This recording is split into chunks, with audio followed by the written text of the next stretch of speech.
All right, let's do this one quick because yeah, we can do 30 minutes on this. I don't really have much. We can kind of riff on it. I wanted to talk about Chris Harrison and T.I. and Tiny. That shit is fucking hilarious. I don't know all the details. I just know I just know they seem to be fucking a bunch of people. Figuratively and literally. So we can go there. Hey, if you're watching, you just heard the first punchline. Welcome to the after show.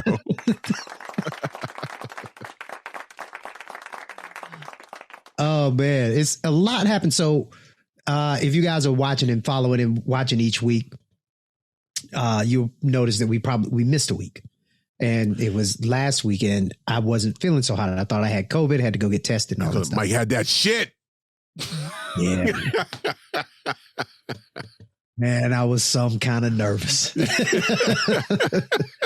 But I did not have it. I tested negative. But I couldn't talk. My throat was swollen. It was all messed up. But I'm better now. So the point of me saying that is we skipped a week. So it's so much happened in 2 weeks that we couldn't talk about it all. So, and some of them we'll kind of rapid fire through. Let's start with Dre.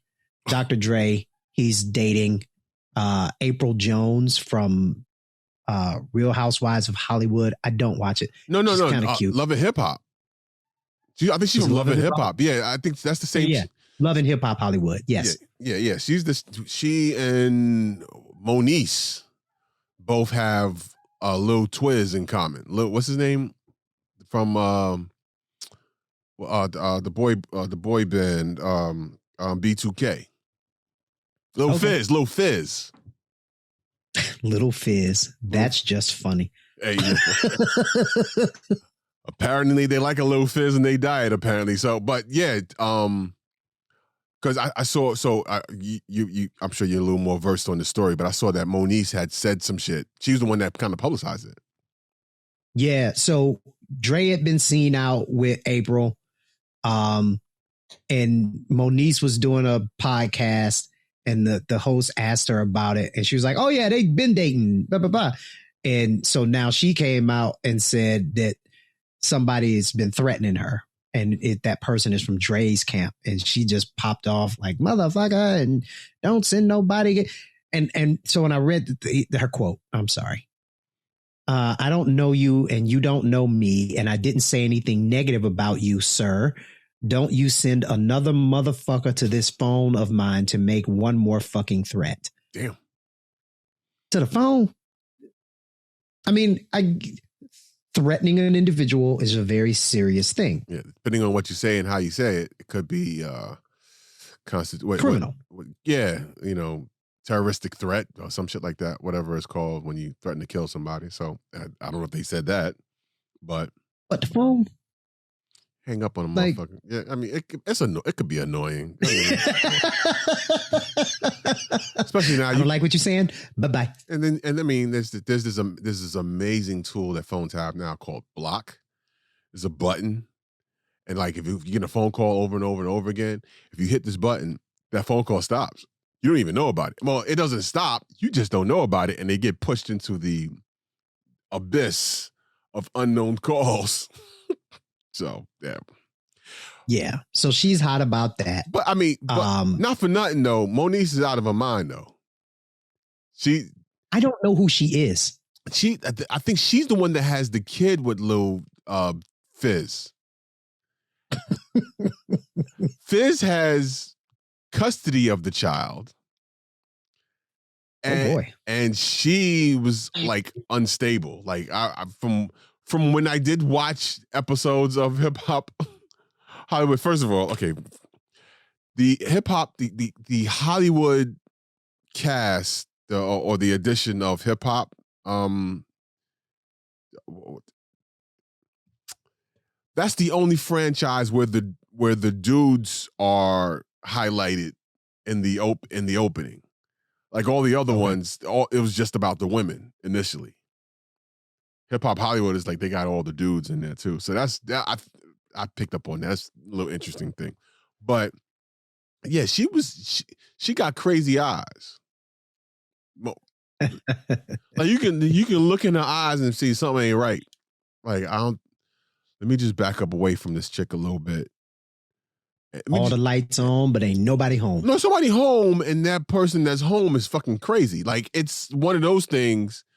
Like you ain't gonna say nothing too slick. You could be as gangster as you want to be, but she don't give a fuck. She's like one of the folks that ain't got shit to lose.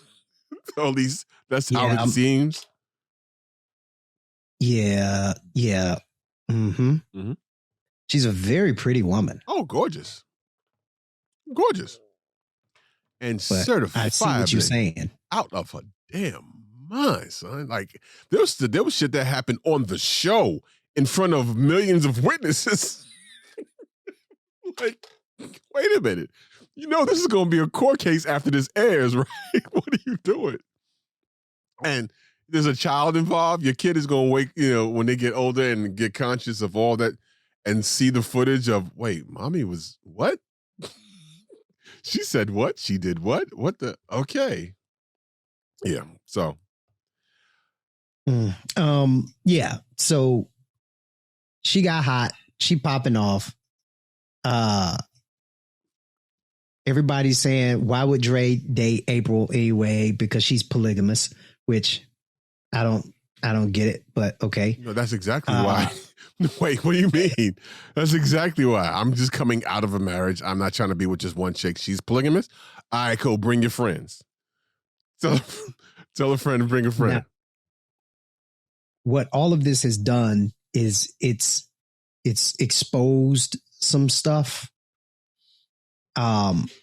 Allegations of Dre having at least 3 different mistresses during his marriage with Nicole Young. Now Nicole is like subpoenaing them chicks' financials to see where Dre was taking care of them and paying for them. It's like one chick, it's alleged that he bought her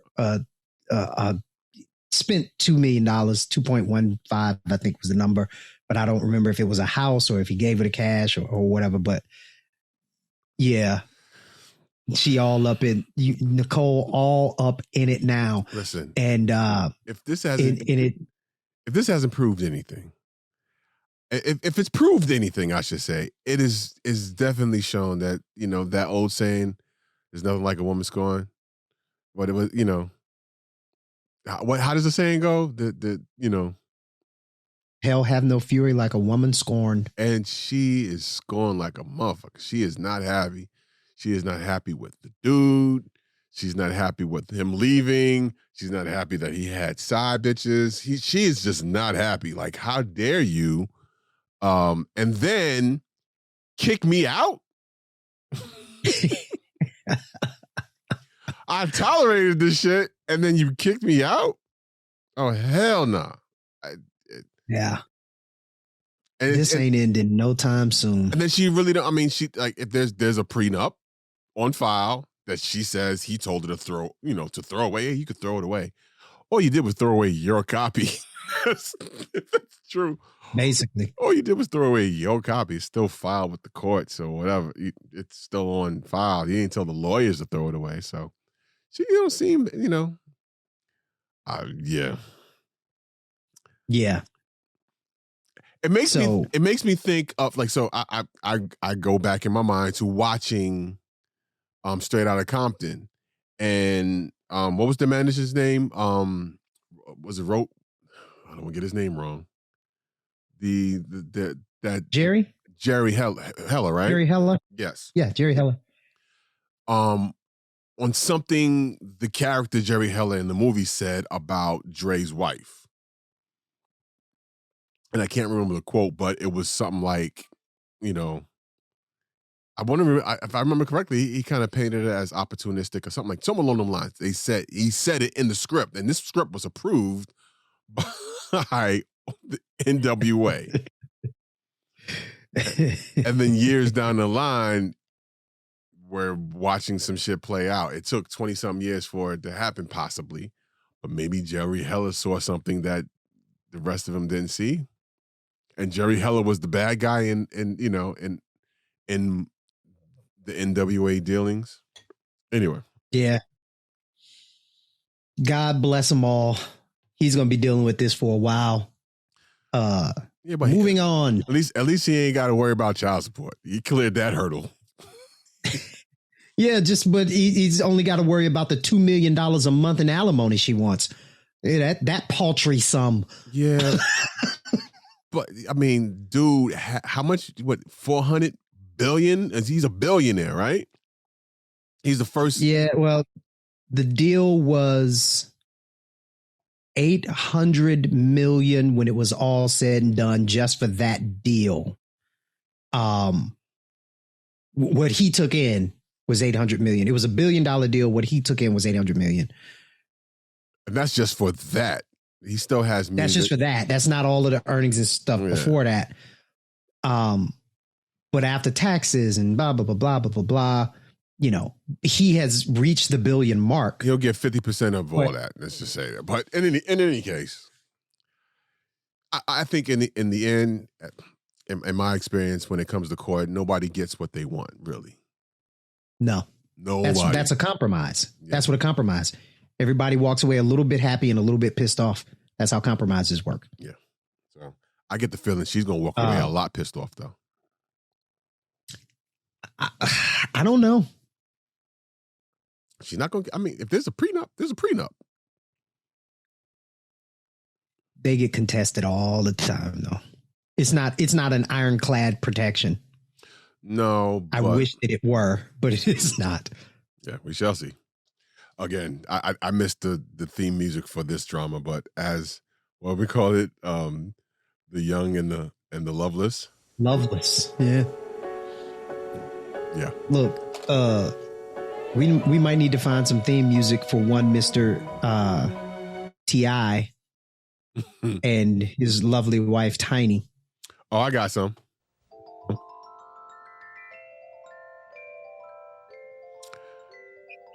That's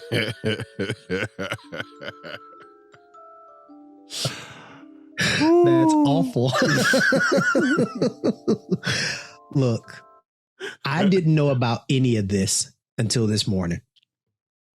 So the story that I read was a second sexual abuse accuser against T.I. and Tiny hires high profile lawyer Lisa Bloom.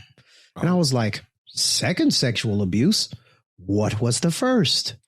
And I fell into a rabbit hole. Yeah. Apparently, and I'll give you the Cliff Notes version of this. Apparently, one of their former friends, Sabrina, I'm trying to pull up the page so I can get her name right. Sabrina Peterson came out on social a while ago and was like, yo, T.I. put a gun to my head. How you going to have him speaking for women, Mayor Lance Bottoms? Right. She went after And I was like, yeah. I saw that. The response, because I don't think T.I. ever said anything. His wife did. Tiny was like, she jumped in and came at him. She was like, wait a minute. Yeah. She was like, yo, first you had him as like a mentor to your kids. And so you changed your mind? Do you change your mind back? Which is it? My understanding of it is that Tiny and the young woman were friends. Yes. And whatever, I don't know what happened for her to go, T.I. put a gun. I don't either. Like in my research, I couldn't figure out why they fell out. And then, I think that the young lady, she, or somewhere in the grapevine alleged that she was a part of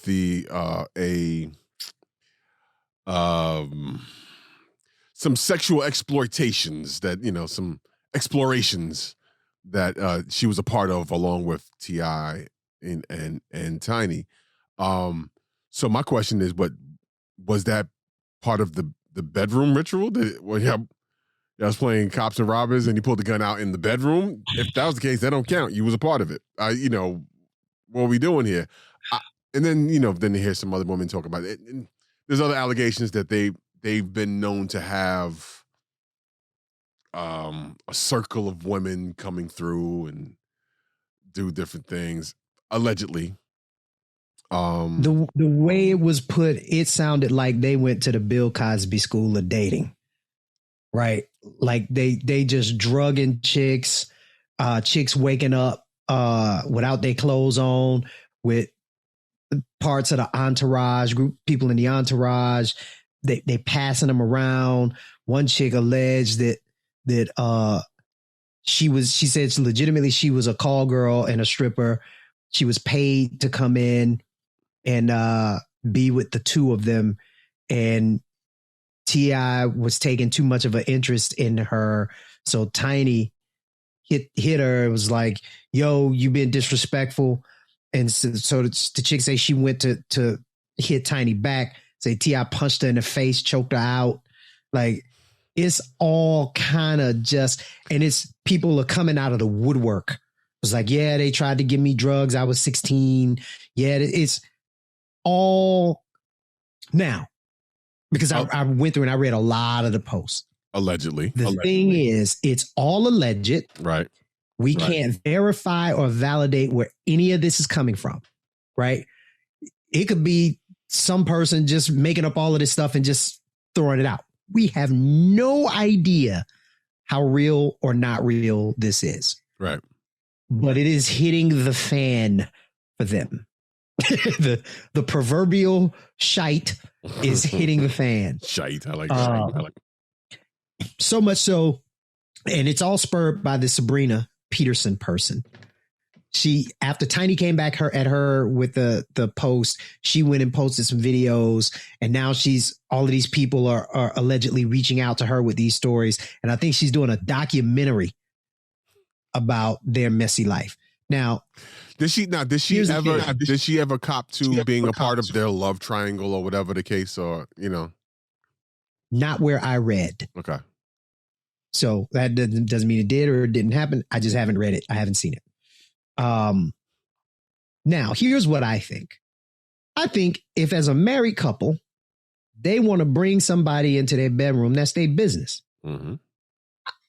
I don't agree with illegal drug usage. I don't. But people do it. If they want to pop Molly and do blow, that's their business. Now, if they are unwittingly drugging unknowing women, right? Slipping, if they on that Bill Cosby shit, right? Like, then that's not cool, right? That's not good. If they raping people, that's not good. But 90% of what I read was people voluntarily coming into what they do in they space. Yeah. And then having sour grapes afterwards. Yeah, I heard something. They're trying to allege that they were trafficking women, but trafficking, it doesn't rise to the definition of trafficking. If they pay for your plane, if they pay for your plane ticket to come and be a part of this tryst, that's not trafficking. You got on the plane of your own, of your own free will, for the purposes of going and doing what grown folks do, them grown folks, allegedly. I love the way you distance yourself from that, like them grown folks. Yeah, because I know for me and mine, my wife is not having it. I can't even propose a three-way. I could joke about it all I want, but if I go, hey, baby, you think there's a black eye a coming. So the only three-way y'all doing is a phone call. and even that could be problematic. Why your voice so damn deep? Why you dropping your voice so nah. We ain't doing this. Nah. So look, more power to them. I again, they married, that's their business. What they do is their business. But if it's anything illegal, they'll have to, atone for it at some point. Got to answer for that. Yeah. So time will tell. We shall see. But again, like you said, we'll never really know. No. You'll never. I mean, if the people who are sharing these stories are willing to go and sit on the stand, swear under oath, and give their testimony, then I am more inclined to say, okay, there is something happening here that needs to be addressed.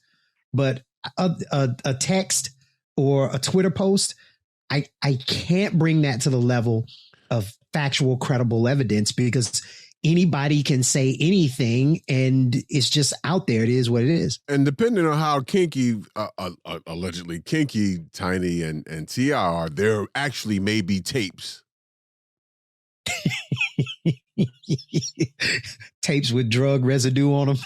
There might be tapes, and depending on what's on that tapes, if we, it would just be like, oh, you was down from the get-go. You asked him for the cocaine. What are you talking about? Like, yo, what are we doing here? You thought you was going to R. Kelly house. Stop tripping. Right. You aged out for R. Kelly, so you went to T.I.? Come on, son. Stop it. Oh, he said aged out. Oh, God. R. Kelly ain't want nothing to do with you because you was of legal age. You was too old. He checked your ID. He's like, you hit 19, and R. Kelly's like, okay, I'm done with you. Wait. He was like, get back in the closet. Oh, get this old bitch away from me.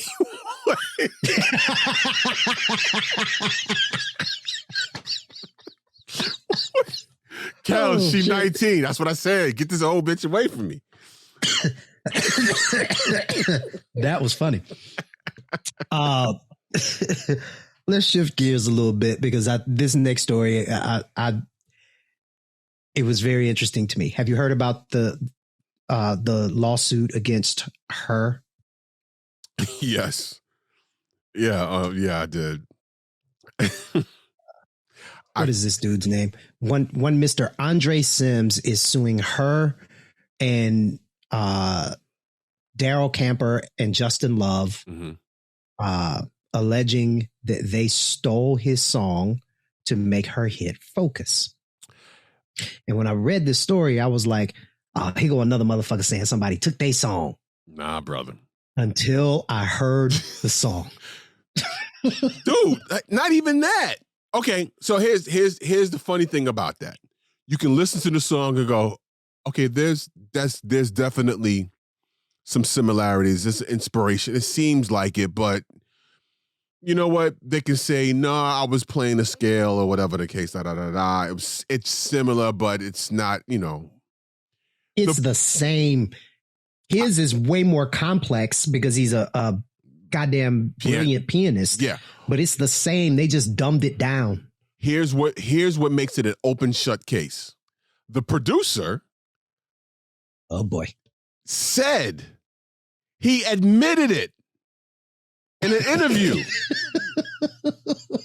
He admitted it in an interview. I wish I could pull the audio up real quick, but he admitted it in an interview that he had seen this cat playing doing this warm up, this little warm up he would do, and I took it and I thought, oh, that kind of inspired me a little bit, and I went and I took it and I added the drums to it, and then when I listened to it, that coupled with what you hear and him saying yes, he acknowledged that he got the idea from watching what that dude did.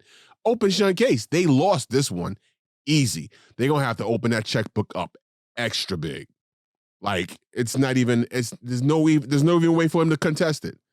Their lawyer should just go, all right, what you want to do? How much you want? How much you want? You want? Dude, I'll link to both of them below. I'll link to Andre Sim. His version is called Endless Minds, and it's brilliant, right? He's up and down on the piano, just killing it. And then Focus. And I'm not super familiar with her. I think Kim mentioned her in our interview with Kim, and I went back and checked her out. And I remember, I've heard this Focus record on the radio before. I like this record. It's dope. Yeah, it's a great record. It's a dope record. But yeah, the cat that produced the record has already admitted it. That's going to be in court. He's on tape saying, yes, he calls the cat, he didn't call him I don't think he called him by name, but he said he got the idea from somewhere else. Not, I came up with this scale that I would play and decided that, no, I saw somebody do this, somebody I follow, and he did this, he's dope, and he does this warm up, and I thought, it's an open and shut case. They're going to have to, based on what he said, he snitched on himself. Bottom line. Yeah. I was like, dude. Open and shut. That's gonna be it for him. And, you know, they'll make the money back. Maybe. But yeah. I was looking for Andre Sims's quote because he had a quote that I thought was like poignant, especially on the heels of the Daylock conversation we were just having. Mm-hmm.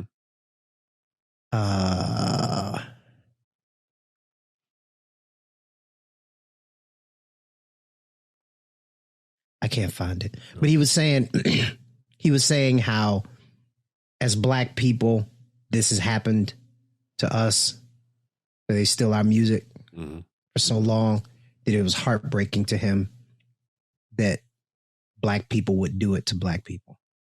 And I'm paraphrasing, but that was the gist of what he was saying. That was the overall sentiment. And I agree with him. That makes me sad when they could have just broke him off.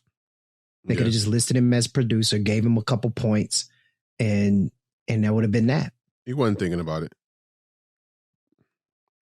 He didn't think it was going to, you know, he wasn't sure of, if it was going to go that far. Now listen, here's what he said. Let's see if I can pull it up that fast. That was special. So I'm on Instagram. I'm scrolling, and then it's a guy that I follow, crazy piano player. He did this. It's like a little warm up he had, and he did, and I'm like, man, this is crazy. And it's kind of similar to like the focused melody. So right. So I took that.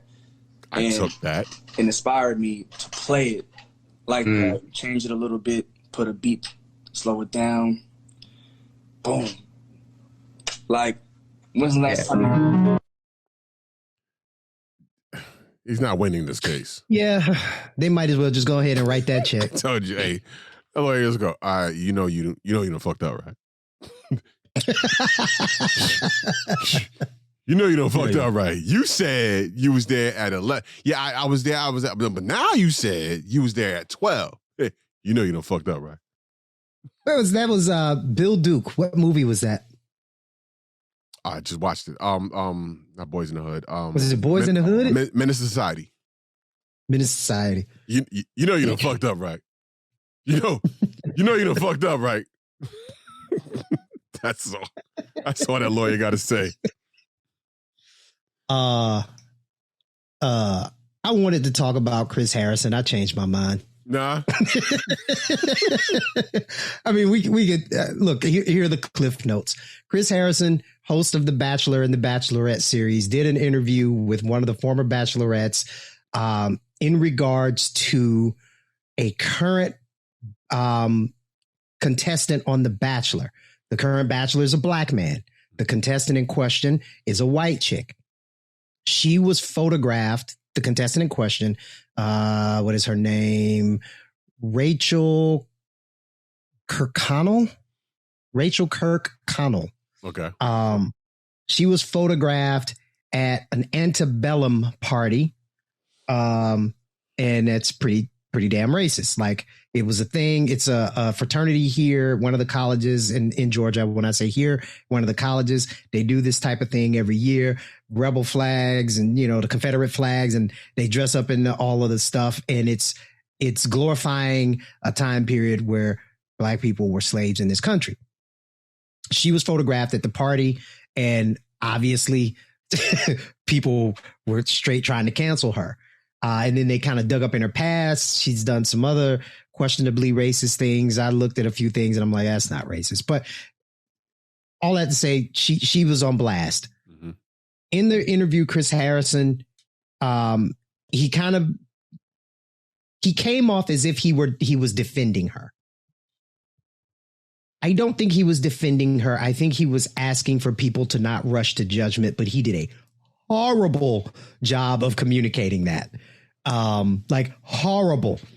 And the Black host, she knows him pretty well, and she was kind of calling him to the carpet. It went left, and now he's he's stepped down from his position and he's, quote, taking a break from hosting the show.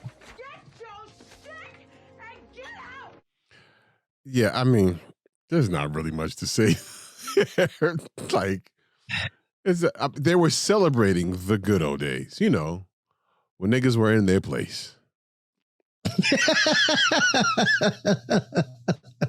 Rachel Dolezal was not invited to that party. She was not. She was trying to get on the other side. She was the only white person trying to get into slave quarters. Like, wait a minute, I'm with you guys.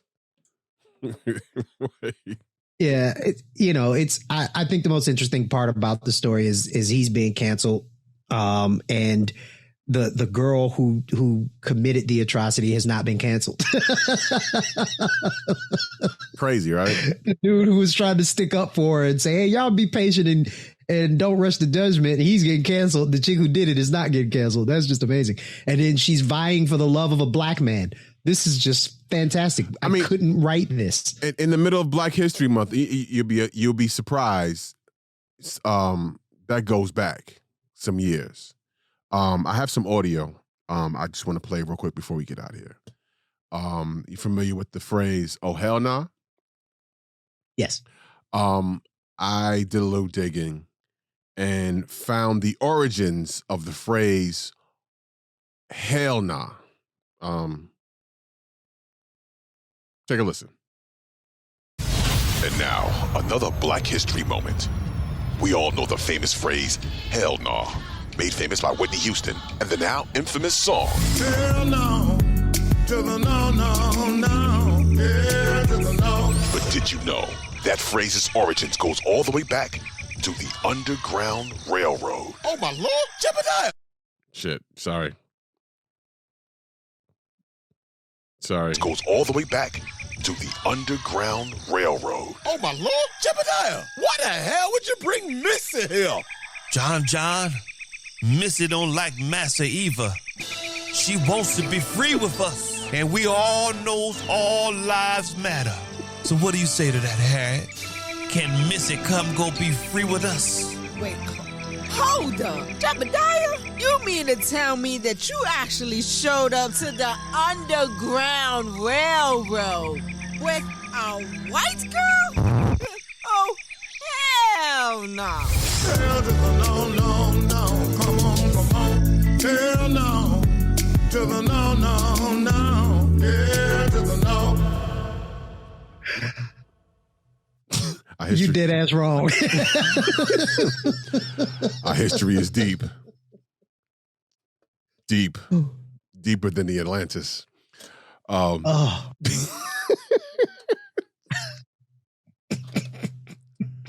Anyway, let's do one more. Since hell no, we do one more, then we gonna go. Okay. We even gonna skip birthdays this week. Okay. Real Housewives of Salt Lake City star Mary Cosby. Have you heard about her? First of all, I ain't never heard of Real House before. I don't even know who the fuck the Real Housewives of Salt Lake City is. That's a thing? That's a thing. Damn. Okay. Nah. Her grandmother owned like niggas.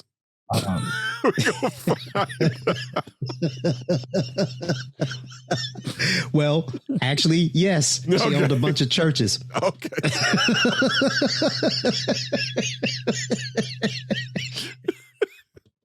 Oh, God. But she was rich as hell, had an empire. Okay. And she passed away. And everything went to her husband.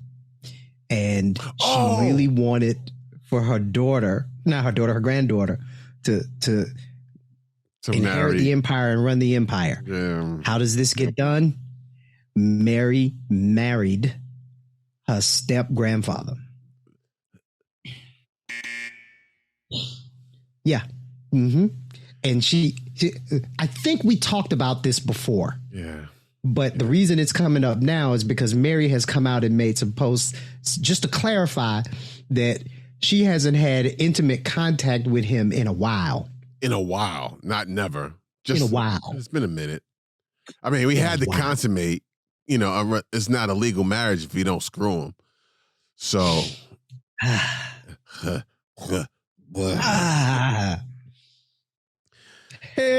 no to the no. Wow. Yeah. God bless you, Mary. But okay, did the dude, is he still alive? Who, Mary or the dude? The dude. The dude is still alive. Okay. Mary says she did, end quote, I did marry him. I didn't want to. That's weird to me. But my grandmother really did want me to, so I obeyed her. I trusted every word. Okay, come on. Okay, I hate to speak ill of the dead, but then there was something wrong with her grandmother too.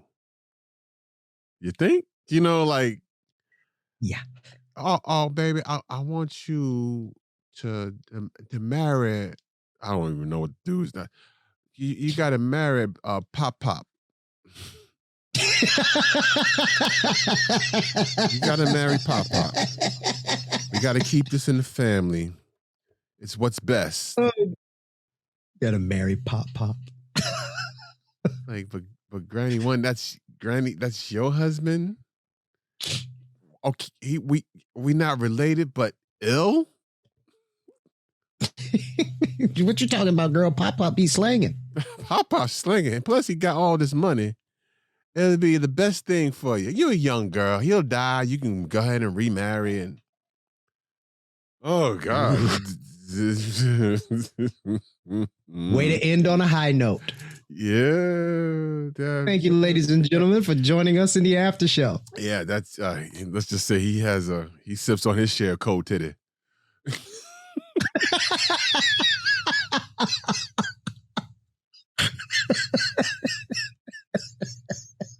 There was an old titty joke there, but I couldn't find it. He traded old titty. I was trying to find it. He traded his old titty for a cold titty. There it is. There it is. That's why you're the comedian. By that much, just by that much. Oh Jesus, that's disgusting. I'm sorry, I'm still stuck on. Okay, so what does she hope to rude Pop? What does she hope to accomplish? Okay, she's already married, dude. She obeyed her grandmother's wishes. Okay, there's some psychosis there. All right. What does she hope to accomplish by publicizing? Well, I ain't fucked him in a minute.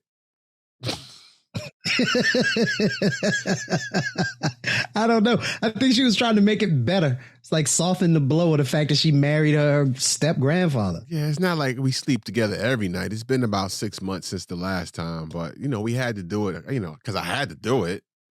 I didn't do it every night, every other night. No. Oh yeah. Yeah, what's going on? The news is going. I wonder what was the first thing she thought when he took off his pants and she saw them old balls. Her grandmother was there. It was signed, Granny was here.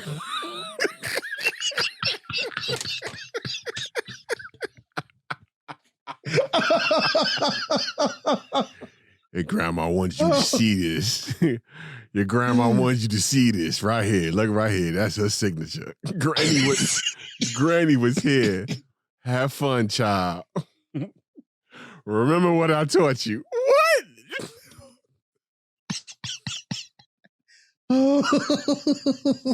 It's like it's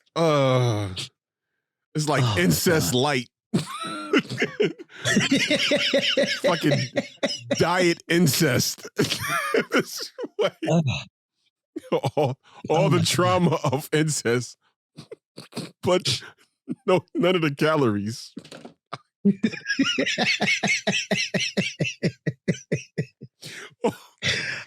Oh God. All right. Oh, I had it was a terrible joke that I'm not gonna say. Let's just go. Let's go before I get too tempted to say this. Mind you, I'm the only one drinking that's too here. Far. All right. Yo, folks. Again, thanks for watching. Thanks for listening. Follow us. Tell a friend. Make sure you subscribe. This is exclusive content that you'll only get here on YouTube and now on our website, unpopinshow.com. Make sure you follow us on all socials, Unpopin Show. And keep coming back. We got more good shit coming for you. All right? Y'all be safe. Stay safe out there. And have a titty on me. Or not on me, but you know what I'm saying. Like, well, actually, I prefer titties on me. So it's generally how I take my titties. As it be. Yeah. Peace, y'all. Peace.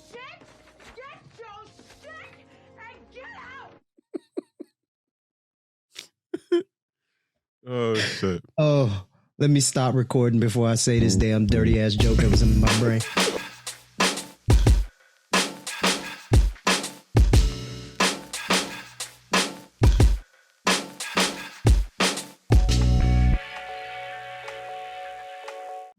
Need a daily dose of jokes?